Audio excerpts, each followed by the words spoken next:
Hello मेरे प्यारे दोस्तों, यह कहानी कितनी हसरत है तुझे पाने की सीजन 2 भाग 6 है। उम्मीद करती हूँ कि आपको मेरी सारी कहानियाँ पसंद आ रही होगी। चलिए हम इस कहानी में आगे बढ़ते हैं। वैदेही और राजबीर गाड़ी में बैठकर निकल चुके थे। लगभग शाम ढल चुकी थी, लेकिन वैदेही के मन में राजबीर को लेकर अभी भी शंका थी। उसे समझ में नहीं आ रहा था कि वह कैसे राजबीर पर भरोसा करे। वह खुद में इतना खो गई थी कि उसे मालूम ही नहीं चला कि राजबीर कार कब रोक देता है और बोला, बाहर आ जाओ वैदेही। उसकी आवाज़ सुन वो अपनी दुनिया से बाहर आई। वह बाहर आकर देखती है तो स्तब्ध रह जाती है। चांदनी रात, खुला आसमान, मंद मंद ठंडी हवाएं चल रही थी। चारों ओर खूबसूरत लाइटें लगी हुई थी। सामने बॉनफायर जल रहा था और उसके साइड में टेबल और 2 चेयर लगे हुए थे। वह हैरानी से राजबीर को देखती है तो वह समझ गया वैदेही के मन में उठ रहे सवाल को। वह बोला, हैप्पी बर्थडे माय डियर, कैसा लगा मेरा सरप्राइज? वैदेही पूछी, लेकिन हम तो घर जाने वाले थे और बर्थडे तो सेलिब्रेट हो चुका है, फिर यह सब क्या है? राजबीर ने कहा, वह तो तुम्हारे भाई के लिए था, लेकिन तुम्हारा बर्थडे अभी बाकी है। It's not over. मेरी तरफ से तुम्हारा बर्थडे गिफ्ट। वैदेही ने कहा, तुम तो मुझे मेरा बर्थडे गिफ्ट दे ही चुके हो, मुझे मेरे भाई से मिलाकर। मुझे लगा था कि मैं कभी अपने भाई से नहीं मिल पाऊंगी। हमेशा यही सोचती थी कि वह कहाँ होगा, कैसा होगा, तुमने उसके साथ क्या किया होगा। इसलिए मैंने गिफ्ट के तौर पर उससे मिलने मांगा था, ताकि मैं मौका पाते ही उसे लेकर कहीं दूर चली जाऊंगी। कहते कहते वैदेही की आंखें भर आई थी और उसकी नज़रें झुक गई थी। राजवीर बोला, जानता था कि तुम्हारे दिमाग में कुछ ऐसे ही प्लान चल रहे हैं। यह सुनते ही वैदेही थोड़ी और हैरान हो गई और पूछी, फिर भी तुमने मेरी विश पूरी की, यह जानते हुए कि मैं तुम्हें धोखा देने वाली हूँ? हाँ, क्योंकि तुम्हारे चेहरे की एक स्माइल देखने के लिए मैं तुमसे हजारों धोखा खा सकता हूँ। और कितनी बार कहा है तुमसे, ऐसा तुम कुछ भी नहीं कर सकती थी, क्योंकि मैं करने नहीं देता। और मुझे तुम्हारी आंखों में यह आंसू बिल्कुल पसंद नहीं है, बल्कि तुम्हारे चेहरे पर स्माइल होनी चाहिए। वैदेही बहुत ही इमोशनल हो जाती है और आज खुद को भूलकर राजवीर से लिपट जाती है। आई एम सॉरी राजवीर, मैंने तुम्हें हमेशा ही गलत समझा, प्लीज़ मुझे माफ़ कर दो। राजवीर भी आज अपने अंदर की इमोशंस को बिना कंट्रोल किए बाहर आने देना चाह रहा था। वह अपनी बाहों में वैदेही को भर लेता है। कुछ पल बाद वैदेही को रियलाइज़ हुआ कि राजवीर पर उसका कोई अधिकार नहीं है, अब वो वंदना का है। तो उसने खुद को उसकी बाहों की पकड़ से आज़ाद किया और कार की तरफ जाने लगी। तो राजबीर उसकी कलाई पकड़ खींचकर अपने करीब कर लेता है। दोनों एक दूसरे के इतने करीब थे कि एक दूसरे की धड़कन साफ साफ सुन पा रहे थे। वहीं दूसरी ओर नीलिमा जी आज राजबीर के व्यवहार से बहुत दुखी थी। तभी नानी उनसे बोली, नीलिमा, तुम चाहे कुछ भी कर लो, राजबीर वंदना से कभी शादी नहीं करेगा। उसकी आंखों में मैंने उस लड़की के लिए मोहब्बत देखी है। वो बहुत प्यार करता है उस लड़की से। और तुम्हें क्या लगता है बेटा, राजबीर उसे घर में यूं ही रखा है? वह उस लड़की को खुद से कभी दूर नहीं जाने देगा। नीलिमा जी बोली, तो क्या करूँ माँ? इंदर चाहते हैं कि वंदना और राजबीर की शादी हो जाए, तभी वो हमारे पास लौट कर आएंगे। और आप जानती हैं कि इंदर का लौटना कितना जरूरी है। मैंने 25 साल वनवास काटी है, इस उम्मीद से कि इंदर एक ना एक दिन मेरे पास जरूर लौट आएंगे। और आज इंदर हमारे सामने है तो मैं उन्हें कैसे जाने दूं? नानी बोली, जानती हूँ बेटा, तुम्हारे दिल पर क्या गुजर रही होगी, लेकिन राजवीर के भी दिल के बारे में तो सोचो। तुम उसके साथ जबरदस्ती नहीं कर सकती हो। और जिस इंदर तक पहुँचने के लिए वो वंदना से शादी करना चाहता था, वह इंदर तो खुद आनंद सरताज बनकर बैठा हुआ है। मेरी बात मानो बेटी, उसकी शादी के बारे में सोचना ही छोड़ दो, क्योंकि मैं जितना राजवीर को जानती हूँ वो कभी इस शादी के लिए राजी नहीं होगा। बल्कि मुझे तो लगता है कि उसकी सगाई करना भी एक नाटक ही था। इधर राजवीर वैदेही से बोला, आज नहीं वैदेही, मैं तुम्हें खुद से दूर नहीं जाने देना चाहता। क्यों रोक रहे हो मुझे? हमारा रिश्ता ही क्या है? मैं बस तुम्हारी एक जिम्मेदारी हूँ राजवीर, और कुछ नहीं। और इस वक्त मैं कमज़ोर नहीं पड़ना चाहती हूँ। हमें अब घर चलना चाहिए। वैदेही की आवाज़ में नमी थी। रिश्ता है वैदेही, और आज मैं उस रिश्ते को नाम देना चाहता हूँ। मैं तुमसे आज अपने दिल की बात कहना चाहता हूँ, जो आज तक नहीं कह पाया। I love you. यह 3 शब्द वैदेही के कान में गूंज उठे। हाँ वैदेही, मैं बहुत प्यार करता हूँ तुमसे। नहीं जानता यह जुनून कब से है, लेकिन जब से तुम्हें देखा था तभी से तुम्हारा दीवाना हूँ। वह उसके हाथों को जोर से झटकते हुए बोली। यह 3 शब्द जब सुनना चाहती थी तब मुझे तुमने कुछ नहीं कहा, लेकिन आज तुम किसी और से कमिटमेंट कर चुके हो तो यह अब 3 शब्द मेरे लिए जहर है। क्यों राजवीर, क्यों ऐसा कर रहे हो मेरे साथ? प्यार मुझसे था तो सगाई वंदना से क्यों? एतबार मुझसे था तो इजहार उससे क्यों? राजवीर बोला। करना पड़ा वैदेही, वह सब नाटक था, लेकिन सच बस एक है कि मैंने सिर्फ तुमसे प्यार किया है। सगाई करना मजबूरी थी, लेकिन शादी नहीं। उससे पहले ही मैं सब कुछ ठीक कर दूंगा। राजवीर वैदेही को सारा सच बताता है। वंदना से सगाई करना मुझे आनंद सरताज को इंडिया लाना था, लेकिन सच तो यह है कि आनंद सरताज का मकसद कुछ और है। मुझे अपने डैड तक पहुंचना है। उसके लिए मुझे उस लड़की को ढूंढना है जो अजय दुबे की बेटी है। पूरा सच सुनने के बाद वैदेही के मन में शक का पर्दा हट चुका था। वह बोली, राजवीर अब से तुम अकेले नहीं हो, मैं भी तुम्हारे साथ हूँ। लेकिन उस लड़की तक पहुँचेंगे कैसे? राजवीर ने कहा, फिलहाल अभी नहीं। आज तुम्हारा दिन है जिसे मैं जी भर के लिए जीना चाहता हूँ। जो प्यार मैंने अपने सीने में दफन कर दिया था, आज उस प्यार को जीना चाहता हूँ। दोनों की आंखों में एक दूसरे के लिए सच्चा प्यार था। जिस पल का इंतजार दोनों ने किया था वह पल आज था। राजवीर और वैदेही दोनों एक साथ बोन फायर के सामने बैठ प्यार भरी बातें करने लगते हैं। वैदेही बोली, सब कुछ सपने जैसा लग रहा है। आज मुझे सब कुछ मिल गया, बस यह पल कभी न बीते। तुम्हारे साथ मैं ऐसे ही पूरी लाइफ बिताना चाहती हूँ राजवीर, लेकिन तुमने मुझे बहुत तड़पाया है। जाओ, मैं बात ही नहीं करती तुमसे। वैदेही नकली गुस्सा करते हुए बोली तो राजवीर अपना दोनों कान पकड़ उससे माफ़ी मांगता है। उसे ऐसे माफ़ी मांगते हुए देख वैदेही जोर जोर से हंसने लगती है। मिस्टर राजवीर सिंघानिया, यदि कोई आपको ऐसे मुझसे माफ़ी मांगते हुए देख लिया तो उसे तो यकीन ही नहीं होगा। मैं अभी आपका फ़ोटो क्लिक करती हूँ, पता तो चले सभी को। राजवीर सिंघानिया किसी के सामने झुक सकते हैं तो वो सिर्फ मैं हूँ।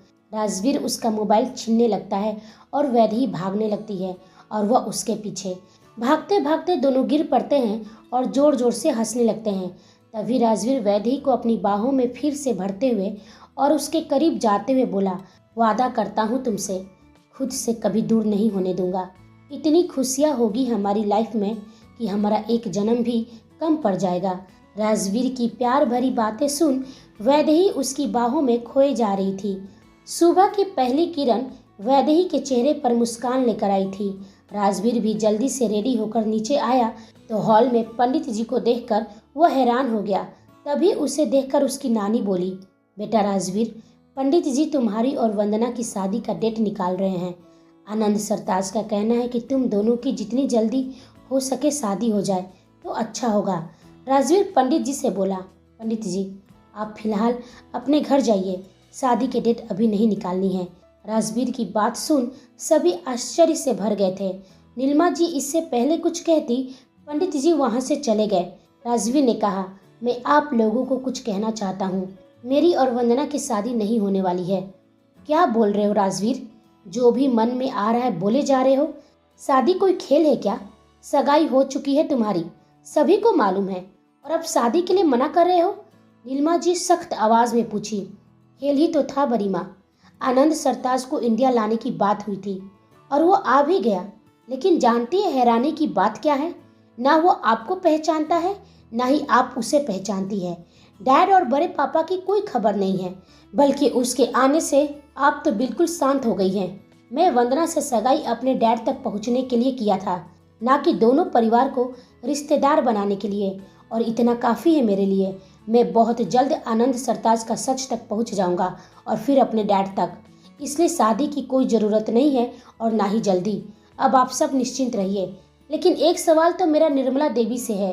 ये कुछ दिन पहले किसी से मिलने गई थी, वह उनसे पूछता है, जान सकता हूँ कि आप किससे मिलने गई थी? झूठ मत बोलिएगा, मेरे लिए मुश्किल नहीं होगा मालूम करना। तब तक वैदेही भी नीचे आ चुकी थी। उसे देख नीलिमा जी बुरी तरह से भड़क गई और उससे बोली, ए लड़की, अपने कमरे में जाओ, दिखाई नहीं देता? यहाँ फैमिली डिस्कशन चल रहा है, यहाँ तुम्हारी ज़रूरत नहीं है। तभी राजवीर ने कहा, वैदेही कहीं नहीं जाएगी बड़ी माँ, वो भी इस फैमिली की मेंबर है। राजवीर के बोलने से सभी का जुबान खामोश हो गया। नीलिमा जी गुस्से का घूंट पीकर रह गई। बोलिए, आपसे जवाब मांग रहा हूँ। आप उस दिन किससे मिलने गई थी? राजवीर ने एक बार फिर अपनी सवाल दोहराई तो निर्मला देवी हकलाते हुए बोली, आनंद आनंद सरताज से। यह सुनकर राजवीर उन पर चिल्ला पड़ा। क्यों? आपका क्या रिश्ता है उस आदमी से? क्यों गई थी आप उससे मिलने? तभी नीलिमा जी बात को संभालते हुए बोली, मेरे कहने पर गई थी। हाँ, मैंने ही कहा था निर्मला से। और इसमें बुराई क्या है राजवीर? हमारा रिश्ता होने वाला है। वंदना ने इनवाइट किया था हम सबको, लेकिन हम सबका जाना ठीक नहीं था और मना करना भी नहीं, वरना आनंद सरताज को हम पर शक हो जाता, इसलिए निर्मला चली गई। राजवीर बोला, ओ रियली बरीमा, आप सब मुझसे झूठ बोल रहे हो। जिस औरत को मैं इस घर में अपने सामने देखना नहीं चाहता, वो औरत मेरे लिए गई थी और इसकी इजाज़त आपने दी। क्या मैं जान सकता हूँ कि मेरे बिना जानकारी के आनंद सरताज से क्यों मिलने गई थी? और ऐसा भी क्या जरूरी था? या आप सब मुझसे कुछ छुपा रहे हैं? नानी ने कहा, राजवीर बेटा, यह क्या तरीका है अपनी बात कहने का? इतने गुस्से में क्यों हो? उनकी बात सुन राजवीर थोड़ा शांत हुआ और बोला, क्योंकि वो आनंद सरताज बहुत शातिर है नानी। कैसे समझाऊं आप सभी को? वह इंडिया इसलिए नहीं आया कि उसकी बेटी की सगाई थी, वह किसी और मकसद के लिए इंडिया आया है। और जब तक मैं उसका असली मकसद पता नहीं कर लेता, आप सबकी सुरक्षा मेरी जिम्मेदारी है। मुझे उस पर बिल्कुल भरोसा नहीं है और मैं कोई रिस्क नहीं ले सकता हूँ, कहकर राजवीर चला जाता है। तभी निर्मला देवी नीलिमा जी से बोली, अभी भी कह रही हूँ, राजवीर को सब सच बता दीजिए जेठानी जी, वरना बहुत देर हो जाएगी। नीलिमा जी गुस्से में बोली, क्या बताऊं कि हम दोनों सगी बहनें हैं? इंदर हमारा पति है, आनंद सरताज के रूप में उसका बाप इंदर है। बोलो ना, क्या बताऊं? क्या वो समझेगा? नफरत करेगा मुझसे? भले जन्म तुमने दिया हो, लेकिन मैंने अपने खून से उसे सींचा है और मैं उसकी नफरत नहीं बर्दाश्त कर सकती हूँ। तभी निर्मला बोली, आप इतनी सेल्फिश कैसे हो सकती हैं? आपके पास खुशी है, लेकिन मेरे पास कुछ भी नहीं है। मुझे मेरा बेटा चाहिए और मैं उसे सच बताऊंगी, चाहे उसके बाद वो भले मुझसे जिंदगी भर नफरत ही क्यों ना करे, लेकिन मैं उसे ऐसे अपने बाप के लिए तड़पते हुए नहीं देख सकती हूँ। उसे आनंद सरताज के जाल में नहीं फंसने दूंगी। मुझे इंदर पर बिल्कुल भरोसा नहीं है, न तब था और न अब है। नीलिमा जी गुस्से में निर्मला देवी को थप्पड़ जड़ देती है। बस, आज के बाद यदि ऐसी बातें की ना तो मुझसे बुरा कोई नहीं होगा। भूल गई मिस्टर शाह की हत्या? यदि उसका सच राजवीर के सामने खुल गया ना, तब क्या करोगी? एक बार के लिए बेटे की नफरत से तो बच जाओगी, लेकिन पुलिस से नहीं। राजवीर खुद तुम्हें पुलिस के हवाले कर देगा। इसलिए जैसा मैं कह रही हूँ वही करो। फिलहाल मुझे अभी उस लड़की पर फोकस करना है, किसी तरह उसे घर से निकालना है। मुझे अब वो घर में नहीं चाहिए। आज राजवीर ने मेरे साथ जो बदतमीजी से बात की, वो सिर्फ उस लड़की की वजह से। यदि वह राजवीर की जिंदगी में रही तो वह हमेशा के लिए मुझसे दूर चला जाएगा। वहीं अपने केबिन में गुस्से में राजवीर अपने लैपटॉप पर काम कर रहा था। थोड़ी देर में वहाँ करण और सपना आते हैं और पूछते हैं, क्या हुआ राजवीर, सब ठीक है ना? बिना कोई जवाब दिए राजवीर काम में लगा रहता है। उसे ऐसे गुस्से में देख दोनों एक दूसरे का चेहरा देखने लगते हैं और समझ जाते हैं कि आज वो बहुत गुस्से में हैं। तभी करण ने कहा, राजवीर, उस शख्स का पता चल गया है जिसके लिए संजय काम कर रहा था। यह सुनते ही राजवीर का मौन टूट गया और वो काम से अपना ध्यान हटाकर पूछा, कौन है वह? करण ने कहा, यह तो नहीं मालूम कि वह कौन है, लेकिन यह मालूम चल गया है कि वह कहाँ है। सपना बोली, वह दुबई में है। हाँ, सही सुना तुमने। संजय जिसके लिए काम कर रहा था वह शख्स दुबई में ही बैठा हुआ है और वैदेही की सारी तस्वीरें दुबई भेजने की ही तैयारी में था। अच्छा हुआ कि तुमने सही समय पर उसकी सारी फोटोज डिलीट कर दी थी। करण ने आगे कहा, एक और इन्फॉर्मेशन मिली है कि संजय वैदेही से पहले और भी कई लड़कियों की फोटोज डार्क वेब के थ्रू दुबई उस शख्स तक भेज चुका है। यह बहुत ही बड़ा ट्रैप था जिसमें वैदेही फंसने वाली थी। कोई है जो इन लड़कियों का इस्तेमाल अपने किसी खास मकसद के लिए कर रहा है या कुछ और ही है। मैंने दुबई में अपने इन्फॉर्मर को एक्टिवेट कर दिया है। जैसे ही वह उस शख्स तक पहुंचेंगे हमें इन्फॉर्म कर देंगे। तभी वहां शेरा आता है। उसे देख राजवीर पूछता है, क्या बात है शेरा, लगता है कि तुम्हारे पास भी कोई खबर है। सेरा ने कहा, यस बॉस, खबर मिली है कि बेंगलुरु में संजय के बारे में कुछ लोग मालूम करने गए थे। उसके घर में भी छानबीन किए हैं और उसके ऑफिस भी गए थे। पक्का ये वही उस शख्स के आदमी होंगे? राजवीर ने पूछा। क्या कोई क्ल्यू मिला उस लड़की के बारे में? सेरा ने कहा, नो बॉस, लेकिन जल्द ही मिल जाएगा।